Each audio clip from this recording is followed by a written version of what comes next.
Hi everybody, I'm going to show you how to upload data to the map website. So the first thing you're going to do is go to /uploader, and here it'll prompt you to upload a CSV file. You can drag and drop, or you can click choose file. So here I'm going to drag and drop. Now in this CSV file, it's going to show you a little preview of the columns it has. You can see it has a few different things going on. The thing we care about here is the ID column. That contains the geographic ID. So in this case, I know this is country data with ISO country labels. So this is the number that indicates the country. And I want to tell it that the column that contains that data is the ID column. Next, I'm going to select the year column. So in this case, it's already determined the year column correctly. It's this yellow column. I could tell it, if it got it wrong, what column the year was in. And then the next thing I'm going to do is select a source for the data. So in this case, this is something like NASA, Meritu. This I just have you do simply because we want to give credit where credit is due. If we get the data from somewhere, we want to link to it. Let's assume I already have the source for this one, so I don't have to type it out. I'll just select an existing source. Then I'm going to select some data columns. So in this case, I might care about, let's say, total area or US dollars received. It's currently selected the ISO 3 country name as the column, which is not useful data. So we're going to select US dollars received. Now, US dollars received isn't a great name for that data set, so let's call it money received, and then we'll indicate that the units are US dollars. In the description here, we can say,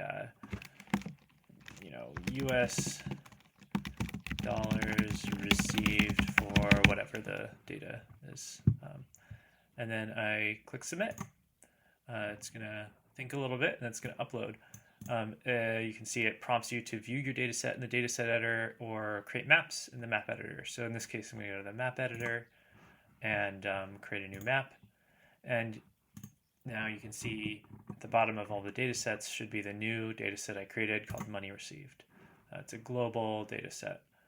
So you can see all of the values here. It looks like potentially this data is not correct because $16 isn't a lot to be received, so it's probably a different unit, and we have to correct that in the data itself.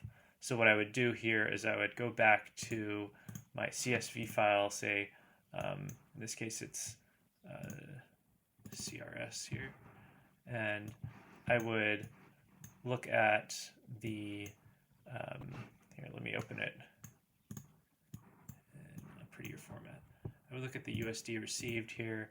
I think, oh, maybe this is actually millions of dollars or something, because these values are fairly small.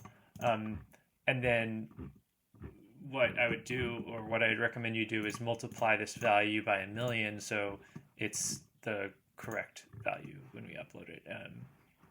It's generally better to normalize that to be a value that actually corresponds with the unit that you've written. I could also alternatively change the units.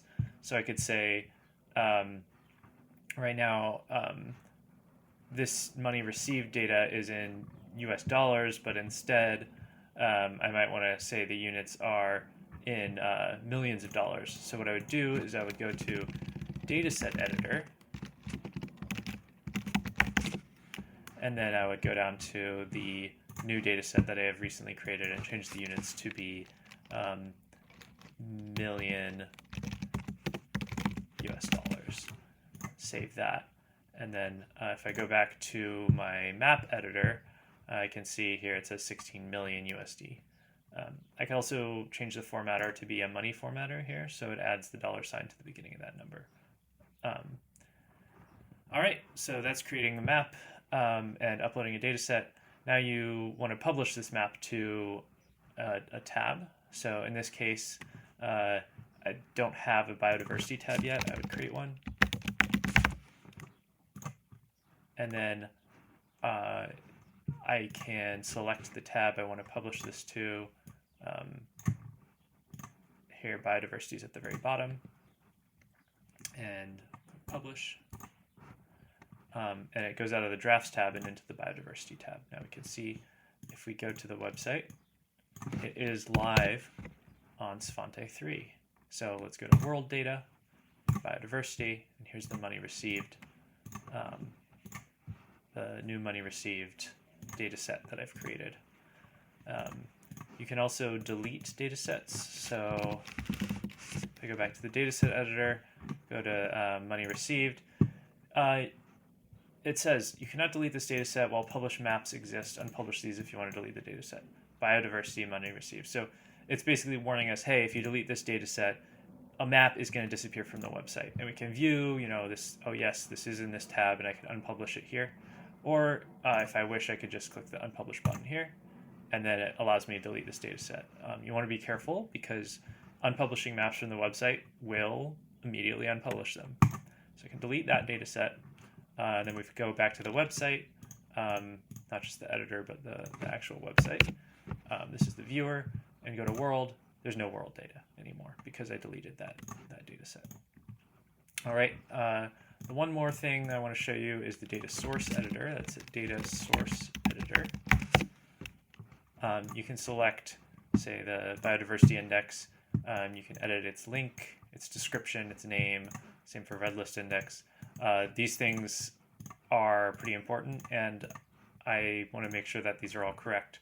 So be sure to take a look at all the data sources. They're visible to whoever's viewing the data when they're looking at the website if they expand the About section down here. So you want to make sure that when you upload data, you give it a correct source. And that's it. Thanks all.